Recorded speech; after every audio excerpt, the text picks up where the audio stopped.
the hits just keep on rolling in for Stellantis. Now, I was going through my news articles and this one just popped across my desk just today that Stellantis is going to recall 1.2 million vehicles to fix a software glitch that disables your rear backup camera, which is, I think, is the least of Stellantis' problems. It's kind of funny because we keep hearing things go on and on and on, and it always had to do with software with this company.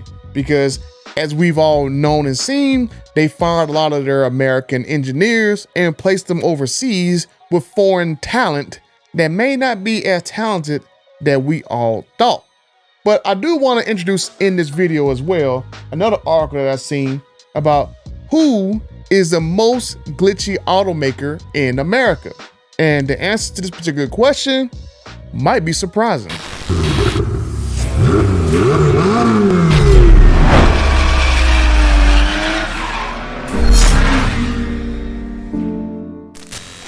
One week later.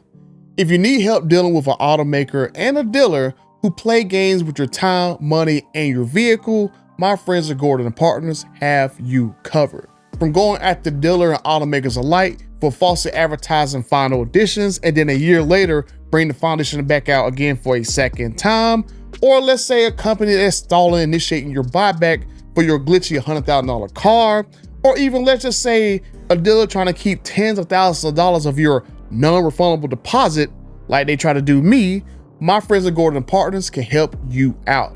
And you can use my special email address, butter@photoinjured.com, to get connected to one of the best law firms in the country. They give you the help that you need and the help that you deserve.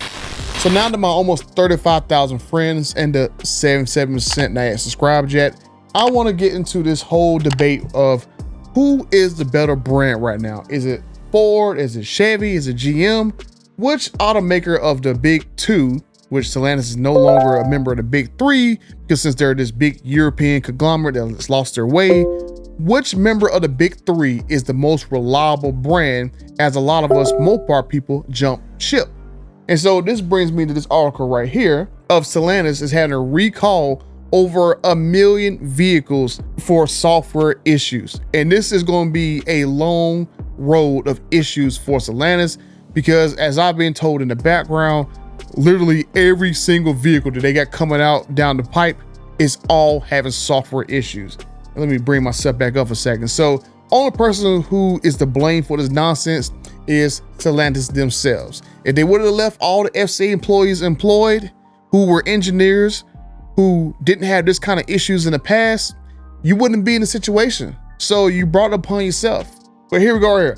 Stellantis recalls nearly 1.2 million vehicles to fix a software glitch that disables the rear camera. And so here we go. The recall covers 2022 to 2023 Jeep Compass, Grand Cherokee, Wagoneer, and Grand Wagoneers, among several other trucks, vans, and SUVs. That sounds like the entire lineup of Stellantis vehicles, basically. We got Compass, Grand Cherokee, Wagoneer, Grand Wagoneer. Then we also got Ram ProMaster vans, as well as Ram 3500 Classic cabs, or the chassis cabs, Ram 1500 and 2500 pickups from 2022. It also covers the Pacifica for like, what, 2-3 model years, the Grand Cherokee L SUVs, and the Dodge Durango SUVs. Like basically every single vehicle they have updated is on this list. The only things that's not really on here that you can really think of from Stellantis is basically the Dodge cars. And then you got pretty much every single vehicle that Jeep covers, or carries. Only thing I don't see is what the Wrangler. Here we go. A company investigation found that the vehicles have radio software that can inadvertently shut down the camera. Now, if you remember old videos that I've done, I've talked about this for years now, that these radios have been a problem in these vehicles for the past maybe 2-3 years. Because I did videos years ago saying that when the not the Wrangler, but the Wagoneer and the Grand Wagoneer first launched, it and the TRX was having issues with the radio that would not allow the vehicle to be used. Like it wouldn't allow the brake lights to work. It wouldn't allow the it wouldn't allow the brake lights to work, and it'll flash hazards. I gotta look back and see what exactly I said, but I remember saying the first year that the Wagoneer, the Grand Wagoneer, and the TRX came out with that new updated radio, all of them was having problems and they was held up at the plant to fix these software glitches. And then that first year of that new Uconnect 5 radio, that first year of those vehicles were like just littered with problems. And even now we still see right here, they're still having problems. I mean, the Wagoneers and Grand Wagoneers are some of the most glitchiest vehicles in America. That vehicle is basically a failure. Like every time I go look in like the Wagoneer group, I keep seeing over and over and over and over and over again how they keep having buybacks. Of course, not every single one of them is gonna be a problem, but when you have 1, 2, 3, 4 popping up every single week, something's wrong here. And then the other video I did about the UAW, them saying that, hey, you know, we're having the same problems the Wagoneers had over there at Warren Truck that's now over here at Shat with these Ram 1500s. That same crappy software that they're using is a problem. And then you remember when I did the videos about the Charter Daytona back, a couple years ago before they actually unveiled it, I was telling you about all the little software locks and all that crap they're gonna have in the computers so they can basically upsell you on options as you buy these vehicles. You can see that this software nonsense is just causing these vehicles to go crazy. And here you go right here. 1.2 million vehicles need to be fixed. Now, all these articles right here, so that was in June. So here was another article right here.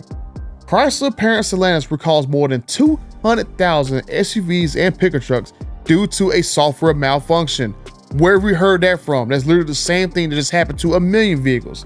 Here we go again. Stellantis owned Chrysler is recalling 211 SUVs and pickup trucks in the US due to a software malfunction that may disable the car's electronic stability control systems. The recall covers 2022 Durango, the Ram 2500, and Ram 3500 vehicles. Let's see, the NHTSA say that these cars may experience a malfunction in their anti-lock brake system control module, which would cause stability control, a key safety feature, to fail and increase the likelihood of a crash or a result. Now, where does that sound familiar? Because if you saw the other video I did about the UAW, one of the guys said in the background of that UAW video I did where these UAW, I guess elected officials, they're saying that they was having brake failures in some of these vehicles. And here you go right here in this article, 211,000 trucks and SUVs are being recalled because of this brake issue. Then you have the Indiana State Police, where these guys are having more issues, mechanical failures, sideline new vehicles affecting operations. So this is how bad a Durango is right now to buy. Let's see, since 2023, the Indiana State Police have been transitioning the discontinued Dodge Charger Pursuit models to the Dodge Durango Pursuit, ordering 500 units at a cost of approximately $25.8 million of a bunch of duds. As of now, 219 of those units have been put into service. However, the transition has not been smooth. The Indiana State Police reports that 39 of these new vehicles have suffered mechanical failures due to defective oil coolers. Using cheap parts from other countries. The defective parts have sidelined these vehicles, impacting the department's operations and leading to a frustration among officers. It's kind of pisses you off that, you know, somebody needs to go save somebody's life and the damn vehicle breaks down because the freaking oil coolers don't work. Because how can you trust that all these vehicles are even going to stay working when someone is having a life-threatening situation? And we wonder why Tim Kniss dipped out of here. 5th Gen Rams reports, let's see, March of this year, March 2022. Like, this video is getting long and I'm just going over issues. Stellantis recalls 40,000 vehicles for a steering column module issues. 16 nameplates have models affected by the recall. Let's see, Stellantis is recalling approximately 38,000 vehicles because of the steering column control module may not be welded properly. Wow. This can prevent the driver's airbag from being deployed in a crash. Look at all these nameplates. Pacifica, Voyager, Jeep Gladiator, Grand Cherokee L. Oh, Jesus, the Wagoneer and the Grand Wagoneer. Interesting.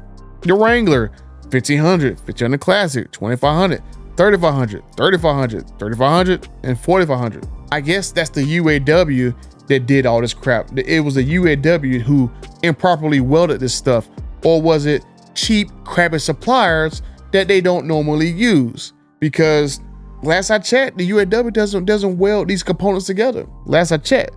But Carlos Tavares want to tell everybody, especially the investors, that he has to bring plant managers from Europe to clean up the issues at these two mystery plants, which I'm going to go ahead and assume is going to be Shap and it's going to be Warren Truck that he talking about he got to clean up, which they caused the mess because I've known since 2021 that they were switching over to the cheaper suppliers, which is when a lot of these issues started popping up. And you gotta think, all this stuff right here is just 2024 recalls. Like, this is March. I've already went through what? Let's see. This right here was June. So that was a few weeks ago. What's this one right here? This one was June. That's two of them right here. 2024, this year. Let's see, this one right here. This should be June as well too. Boom, June 18. Boom, 3 right there. Let's see, this one should be another June. Boom, June right there. Four issues right there, affecting millions of vehicles, probably millions at this point. And boom, here we go right here, March. So we got 5 just this year recalls. Oh, here we go. Stellantis recalls more than 32,000 hybrid Jeep Wrangler SUVs because of potential fire risk. Let's see, as part of the company described as a routine review of customer information, Stellantis determined that 8 of the hybrid Wranglers had caught fire while they were turned off and parked. Spontaneously just catching on fire.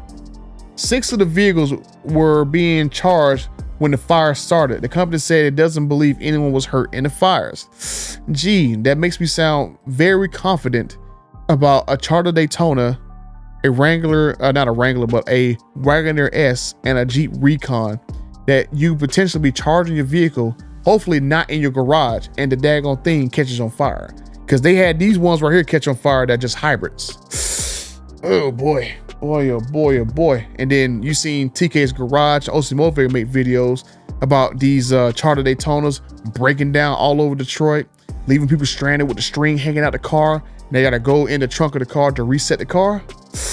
Yikes. The SUVs affected by the recall can still be driven until they are fixed, but Stellantis recommended that they be parked away from buildings and not be charged until they can be repaired. So do not charge your hybrid 4xe system until Stellantis has the parts to fix 32,000 vehicles. Wow. But let's go 1 year back. 1 year to almost today, actually. Multiple Stellantis recalls impact over 400,000 vehicles. Wow. The automaker is recalling approximately 12,458 2022 Jeep Grand Cherokee vehicles equipped with a 2.0 liter plug-in hybrid engines because the engine may shut down due to a loss of communication between the transmission control module and the hybrid control processor. Gee, sound like a software glitch yet again. Let's see, in a second action, Stellantis is recalling an estimated 331,000 2022 to 2023 Jeep Grand Cherokees and Grand Cherokee L vehicles. The rear coil springs may have been incorrectly installed and detached from the vehicle while driving. And then here we go, a third action. Stellantis is recalling approximately 80,000 2014 to 2019 Ram 1500s. And let's see, Jeep Grand Cherokee vehicles equipped with the eco diesel engines due to a crankshaft issue. Glitches on glitches on glitches on glitches. What I got this one right here. Like, I just keep finding these suckers. Let's see right here, February 2024.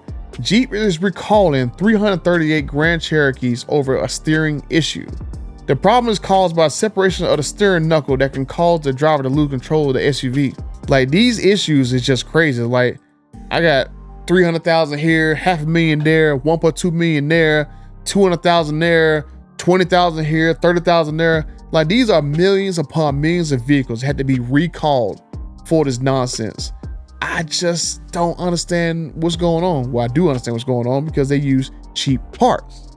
But even with all that, who is the most glitchy automaker out there? Who can we turn to as we start to leave the Mopar brand? The answer to that question may be very surprising, and I'm gonna show you this article right here. Car makers with the most recalls in 2023. Now, I haven't seen one for 2024 for this particular article. I haven't seen one, but let's see who was the most glitchiest automaker in 2023. Let's scroll all the way down to the good stuff. Car makers with the most recalls in 2023. Here's a breakdown of the vehicles with a recall in the US this year. So this is 2023. Like I said, I don't know what 2024 is going to bring, but I think Stellantis takes the cake in 2024 because they just had millions of vehicles in 1 month get recalled, and I don't see really any for Ford this year. But for 2023, Ford is the worst recalled company last year. Ford, 56 recalls, 5.9 million vehicles potentially impacted. Let's see, in July, Ford recalled more than 870,000 F-150 pickups in the US because of electronic parking brakes can turn on unexpectedly. That doesn't sound very good. The F-Series pickup trucks are the top selling vehicles in America. In October, Ford recalled over 230,000 Explorers because the rear axle mountain bolt on some models may fracture and cause the drive shaft to disconnect. And the number 2 spot, Chrysler, which should have been called Stellantis. I don't know why they keep confusing Chrysler and Stellantis, even though the name's been changed since 2021. 45 recalls, 2.7 million vehicles potentially impacted, which, as I said, for this year, 2024, they've had over a million in really 1 month. Like, well, 1 month, they probably had almost 2 million by itself. So they've already pretty much been right there at their total for 2023. 341,000 Ram diesel trucks were recalled over an electrical connector issue that could overheat, result in a possible fire. In one case, the owner reported a fire started after the truck engine was shut off. Let's see, in May, Chrysler parent Stellantis recalled more than 132,000 Jeep Cherokees over a risk of fire, telling owners to park the SUVs outside in the meantime. The recall impacts certain model years 2014 to 2016 Jeep Cherokee vehicles. And so boom, there you go. Number 1 is Ford. They had almost 6 million. Then Stellantis was right there at 2.7 million. But like I said, this right here is last year's numbers. If I can find an article for this year's recall numbers, I'll definitely update that. Number 3 was Mercedes-Benz. They had only a little bit less than 500,000 vehicles that were impacted by recalls. The next one on the list is BMW. They had about 330,000 vehicles impacted. So that's next down the list. Let's see who's next. General Motors only had 2 million vehicles recalled. So it seems like GM, out of the big 3, which is really not really including Stellantis anymore, GM has the least amount of recalls. They only had 2 million recalls. The next one down the list is Nissan, 1.8 million vehicles. Let's see. Then we go down to Kia, 3.1 million. Hold on, somebody can't count. That's 1.8 million. That's 3.1 million. Why ain't Kia high up on the list, or did they not put these in order? But shoot, we already know Jaguar. Nobody's buying Jaguars. Volkswagen, that's about 500,000. Honda, 6.3 million. Jesus Christ, ain't that worse? Ain't that worse than Ford? Yeah, they didn't put this crap in order, man. They did not put this crap in order. Somebody need to be fired at Fox. But Jesus, 6.3 million vehicles by Honda. Good gracious. I'll let y'all read that crap, but golly. Jesus. Toyota, 4.3 million. I thought Toyota will be the best brand in America. Ouch. They recalled almost 2 million RAV4s. Ooh, then they recalled 1 million what? What is that? Was that Avalons, Camrys, and Highlanders? Tesla, 2.6 million. Potentially impacted. Tesla's right there on par. Like I said, this is last year. Tesla's right there on par with Stellantis glitches from last year. 2.6 million to what? 2.7 million. Out of the big 3, Ford was the worst at 5.9 million recalls. They like number 1 on this list. The most glitchiest brand was Honda. I think I'm gonna put them in order. I'll probably put them in order right here on the screen, so you gotta keep seeing me scroll through all this crap. But yeah, Honda was 6.3 million recalls. That is like the worst company for you to jump to in terms of recall. Ouch. And Toyota, they had 4.3 million. So Ford is really not that far off from Toyota quality. But yeah, I think the numbers for recalls for 2024 is going to be a lot worse for Stellantis compared to Ford.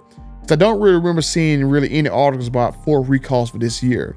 But like I said, I know as people jump from Stellantis to these other brands, you get an idea right here of which brands are the ones who have issues, kind of like Stellantis.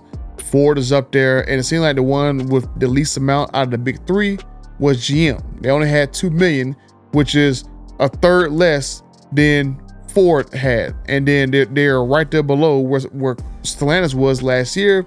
But like I said, I think Stellantis is going to be way worse this year as more and more vehicles get discovered to have issues, especially when these Ram 1500s and these EVs start to hit the roads. Let me know what you guys think. Which brand would you consider jumping to based off these information right here of not how much glitchy, but how glitchy these other brands are?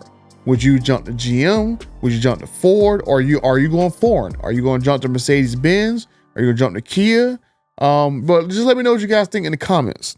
And until the next time, I'm out.